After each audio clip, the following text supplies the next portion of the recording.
Perkenalkan, nama saya Punda Cahya Kirana Noraga dengan belakang NIM 067. Di sini saya akan mempresentasikan tentang sintetis protein, apa itu sintetis protein, dan mengapa kita memerlukan sintetis protein bagi tubuh kita. Pernahkah kalian merasa seperti ini? Nah, hal ini bisa terjadi karena tubuh kekurangan protein yang seperti digambar, yaitu sedang loyo, meleyot, lemas, dan pusing. Hal itu terjadi karena mungkin dalam tubuh kita kekurangan protein, karena kan protein itu sebagai sumber energi bagi tubuh. Bukan hanya dalam tubuh ini kita tidak hanya membutuhkan karbohidrat, gula, lemak, dan vitamin dan segala macam. Kita juga membutuhkan protein sebagai sumber energi dalam tubuh kita. Nah, apa itu protein dan mengapa tubuh memerlukan sintetis protein? Nah, sebelum itu kita akan masuk dulu. Protein merupakan salah satu biomolekul penting dalam tubuh yang berperan dalam berbagai fungsi biologis. Nah, fungsi biologis ini seperti kan dalam reaksi kimia itu kita memerlukan enzim. Nah, enzim itu kan ada banyak protein. Selain itu juga setiap sel dan jaringan itu mengandung protein. Nah, selain itu, protein juga merupakan rantai panjang asam amino yang disintetis berdasarkan kode yang dibawa oleh informasi genetik berupa DNA. Nah, protein itu sendiri akan terbentuk dalam tubuh melalui sintetis protein.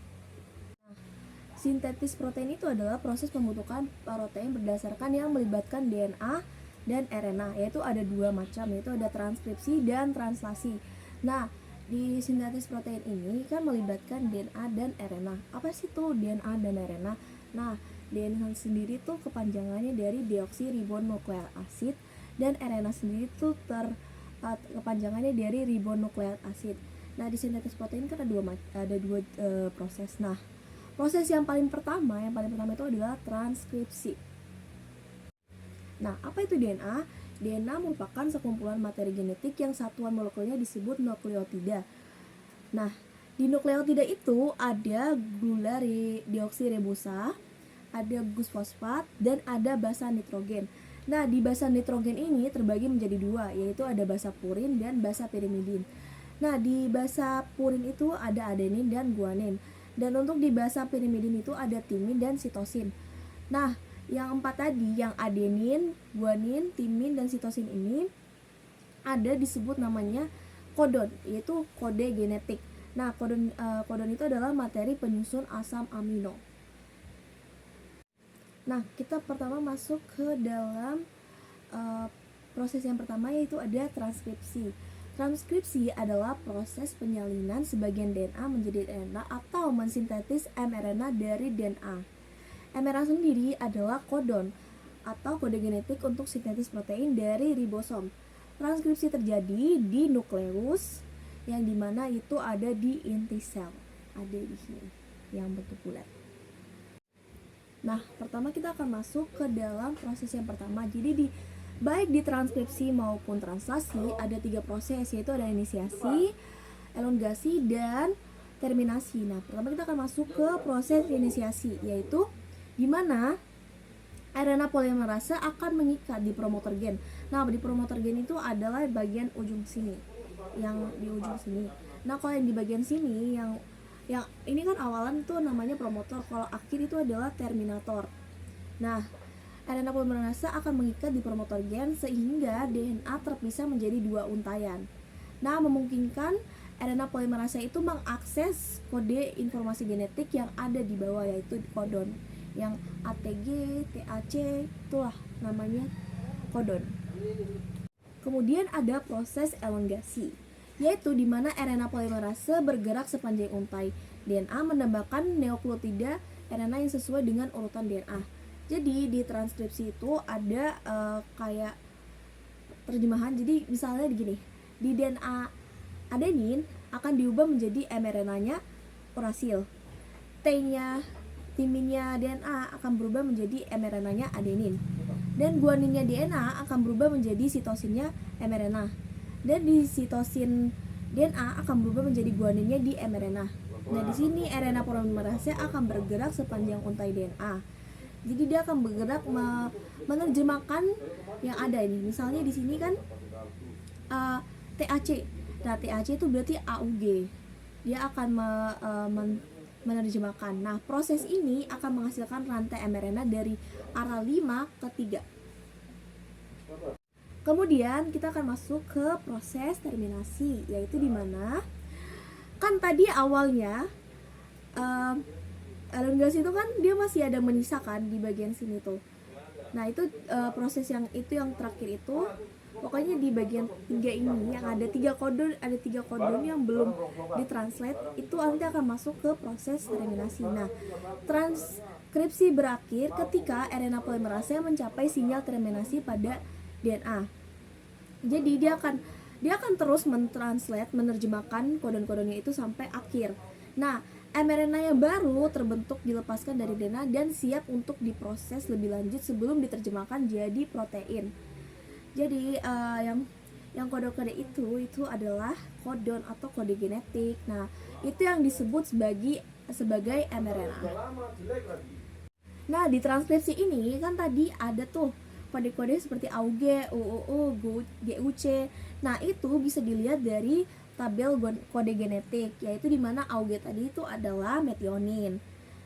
Nah, itu bisa dilihat dari tabel kode genetik. Jadi itu adalah nama-nama asam aminonya. Kemudian kita akan masuk ke proses translasi, yaitu proses mengubah mRNA atau kode genetik menjadi protein. Translasi ini terjadi di sitoplasma. Kan tadi kalau transkripsi itu kan tadi terjadi di nukleus.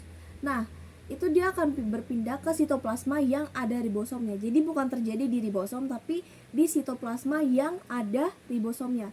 Nah, untuk di translasi ini ada juga seperti yang tadi, kayak mRNA-nya adenin, di translasi itu mRNA-nya adenin akan berubah menjadi urasilnya di tRNA. Urasilnya mRNA akan berubah menjadi adeninnya tRNA. Dan guaninnya mRNA akan berubah menjadi sitosinnya tRNA. Dan sitosinnya mRNA akan berubah menjadi guaninnya tRNA. Nah, selanjutnya kita masuk ke proses translasi. Ya, sama seperti transkripsi tadi, ada 3 proses, ada inisiasi, elongasi, dan terminasi. Nah, pertama, inisiasi itu terjadi ketika ribosom kecil mulai mengikat di mRNA yang awal. Nah, ribosomnya ini yang warna ungu. Dia akan mengikat kepada kodon awal yaitu AUG. Nah, dia mengikat di AUG itu, kemudian ada tRNA yang datang. Nah, tRNA ini datang membawa ada 3, yaitu ada asam amino, tRNA, dan antikodon. Nah, asam amino itu yang tadi, yang kita dapat lihat dari tadi AUG tadi itu kan di tabel kode genetik itu adalah metionin. Nama asam aminonya adalah metionin. Dia membawa metionin, tRNA, dan antikodon. Antikodonnya itu yang tadi UAC yang ada di bawah yang kode tadi. Nah, kemudian tRNA yang membawa asam amino metionin, asam amino pertama ini berpasangan dengan kodon awal di situs P. Nah, jadi nanti di proses translasi ini ada 3 situs, yaitu situs P, situs A, dan situs E. Selanjutnya akan dijelaskan oleh saya. Nah, selanjutnya kita masuk ke proses elongasi, yaitu dimana ketika asam amino pertama tadi kan dia masuk ke situs P. Pokoknya setiap asam amino pertama akan selalu masuk ke situs P, yaitu peptidiside. Kemudian ada asam amino baru akan dibawa, yaitu ini bisa dilihat dari lisin atau dengan membawa RNA T dengan antikodon UUC. Nah, asam amino baru ini dia akan masuk ke situs A. Situs A ini adalah acceptor site. Nah, acceptor site ini dia akan masuk. Jadi maksud pertama kan asam amino masuk ke situs P dulu. Habis itu protein yang pertama ya. Protein pertama akan masuk ke situs P dulu. Terus kemudian nanti ada asam amino yang baru, dia akan masuknya bukan di E atau di P lagi. Dia akan masuknya ke situs A tadi gitu. Nah, asam amino yang lain akan dibawa pada rantai mRNA oleh tRNA dengan membawa antikodon, akan masuk ke daerah A tadi akseptor yang dilalui ikatan peptida akan terbentuk di antara kedua asam amino pada daerah T. Nah, jadi yang bergerak itu bukan kode genetiknya ya. Jadi yang ribosom yang ungu tadi dia akan bergerak. Jadi misalnya si asam amino pertama masuk ke situs P. Terus kemudian ada asam amino baru, dia datang ke situs A. Nah, kemudian dari situs yang asam amino yang pertama tadi, dia akan berpindah ribosomnya akan berpindah. Nah, itu dia akan pas mau keluar itu dia akan masuknya ke situs exit site tadi, situs E tadi. Saat itu ribosom akan berpindah ke kodon lainnya yang ada di mRNA yang sudah melepaskan asam amino yang akan berada di daerah E bersiap keluar, dan kemudian daerah itu akan siap didatangin dengan asam amino yang baru. Nah, fase yang tadi yang saya jelaskan tadi itu akan terus berulang sampai terminasi. Jadi dia akan terus berulang sampai akan ke ujung, sampai ujung yang tadi yang sampai akhir yang terminator tadi. Nah, kemudian kita masuk ke proses terminasi. Kalau tadi kan dia proses elongasi kan dia terus-menerus, kayak asam amino pertama datang ke situs P, terus asam amino yang baru akan masuk ke situs A. Itu akan fasenya akan terus berulang sampai nanti di sini ada yang namanya release factor. Nah, di situ pokoknya proses elongasi akan terus berlanjut hingga ribosom mencapai codon stop. Codon stopnya itu di bagian akhir, yang akhir tadi yang di terminator. Nah, itu sudah didapatkan bahwa UAA, UAG, dan UGA pada mRNA. Nah, koden ini akan dikenali oleh protein sebagai release factor, dan otomatis tadi yang protein-protein tadi, asam amino yang tadi, kode yang tadi itu akan dikenali oleh protein dan akan dirilis polipeptida dari ribosom tadi. Nah, dari penjelasan saya tadi bisa disimpulkan bahwa protein itu sangat penting bagi tubuh karena tidak hanya untuk memenuhi kebutuhan energi, tapi juga untuk memperlancar reaksi kimia yang ada dalam tubuh. Nah, terima kasih sudah meluangkan waktu untuk mendengarkan penjelasan saya.